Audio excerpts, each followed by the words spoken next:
On today's edition of Weather to Watch, big old chunk of cold air coming on down with some snow on its fringes. I'll tell you how cold this air will be and how long it'll last.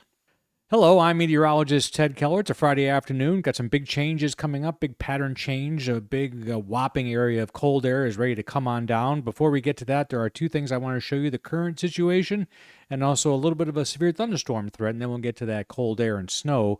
Here's the visible satellite loop for the middle part of Friday afternoon. Definitely can see two major zones, one right here, this little cloud deck, and another striking one right there.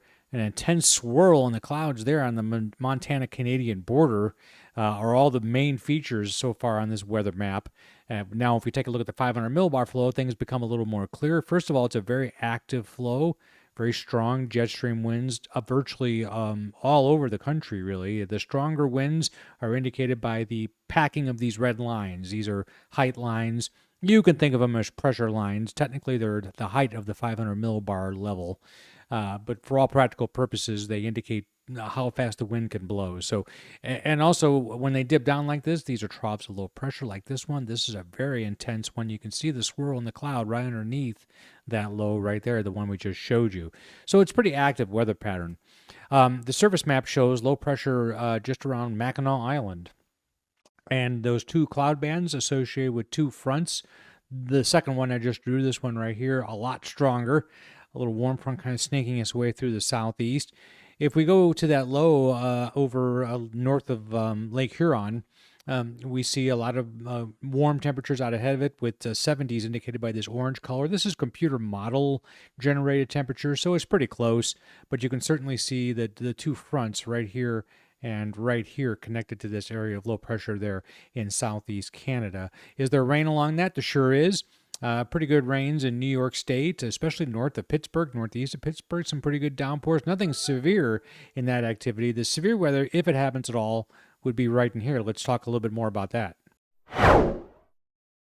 Well, the severe weather outlook for the remainder of Friday and into the overnight hours. So this outlook technically goes from now till 7 a.m., but it's understood, I think, that we're waiting for the heating of the day here and into the early evening. So a level 2, which is the slight risk out of the 5 possible categories in effect for Nashville, portions of east of there into Tennessee and north into south central Kentucky, level 1 down to Birmingham and Montgomery. And as of this recording, which is just before 4 Central Standard Time, no watches had been issued in this area as of yet. Then we skip a day and go to Sunday. That's when that polar front will have reached this area here. So out ahead of that, there'll be enough time for moisture to advance and for there to be a level 1 threat of severe weather in the nation's southeastern coastal areas on Sunday out ahead of that cold air. Now let's talk a little more about that cold air and first, the snow. We have this little mini low. This is the weather map forecast by the NAM model for 3 p.m. tomorrow with a low just off around the Columbia, Missouri area. And you'll notice the precipitation being printed out with that is rain, but also snow mixed with a little bit of rain, perhaps, there from Iowa into northern Illinois, parts of southern Wisconsin. This is 3 p.m. Saturday. If I advance this using the same model to 9 a.m. Sunday morning, so not even 24 hours, this thing will have zipped from central Missouri almost off the map to around Pittsburgh, PA. And there'll be lake effect snows blowing here. And these are the isobars, these lines.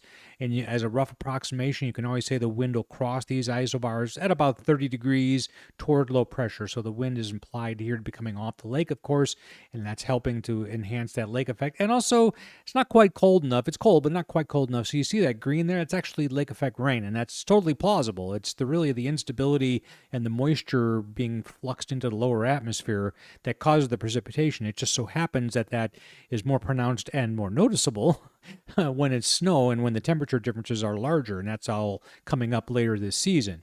If we take a look at what the National Weather Service is saying for snow accumulations, this has changed. This isn't model output. These are humans with a consensus, basically, on what they think will happen. So about 1 to 2 inch totals there through Iowa. Not as much in Illinois. That might be a sign of some warming out ahead of that low, and then the cold air really rushes in behind that, and we got half a foot of snow or more forecast from just south of Fort Wayne to around Dayton. And into that portion of northwest Ohio. Now, if I shift this is total snow output through, I wanted to show you what's happening in New England here. So this is through Monday. So there are little patches of lake effect snow showing up there. And I think this is, again, low pressure area induced snow in southeast Canada because there is no lake influence there. So it's getting to be a little bit of a snowier pattern as we get deeper into November. So let's take a look at the advance of this cold air. These are National Weather Service high temperature. The colors are the departures from normal. You can kind of get the difference between red and green and blue on that. And then the actual readings are at the sites. So you're looking at Minneapolis with a high Saturday of 38 degrees. Meanwhile, it'll be 82 in Shreveport, Louisiana, 81 in Dallas. Now, I want to show you the advance of this front. So on 6 p.m. on Saturday, look at the wind gusts in Missouri. 30, 35 mile per hour wind gusts out of the northwest as this front starts to advance through the area.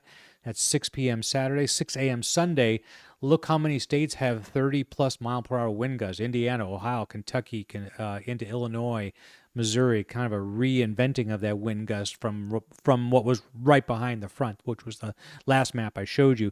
And if I go more to the north, same time, just more northward, Iowa is totally inundated with 30-mile-per-hour wind gusts by 6 a.m. Saturday, so a very blustery time. Now, let's take a look at the high temperatures again on Sunday. So Nashville will have a high of 41 degrees.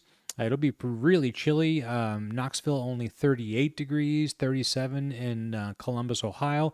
That's on Monday. If we take a lows the next morning, Monday morning, we're looking at lower teens in the Dakotas, and the freezing line is where it changes blue. So this dives all the way down to Texas, and freeze watches were posted here. I recorded this a little too early for the National Weather Service to actually catch up on all the watches, but I have a feeling there are freeze watches and warnings in effect for these areas that haven't got hit by that cold air yet.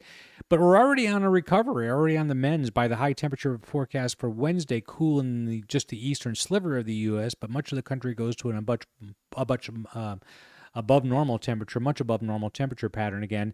And then Thursday through Monday of next week, cool in Florida, where that cold air settles in, but warm in the western sector of the country. Very high confidence it'll be above normal in parts of Nevada, including Las Vegas and central parts of California. We'll also look at the EPS flow. This is the mean flow for the period starting Monday, the 10th. So there's an anomalously low dipping of the jet stream here, so that's going to lead to those cooler temperatures. That's the leading charge of that cold air basically leaving, and then we have ridging and warming occurring over the central plains already.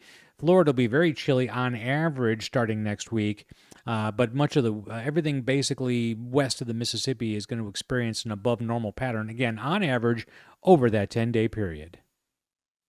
Thanks for watching this edition of Weather to Watch. It comes out every other day, or as the weather necessitates. Please remember to share this with your friends, subscribe to the channel, or at the very least, like what you just watched. Thanks.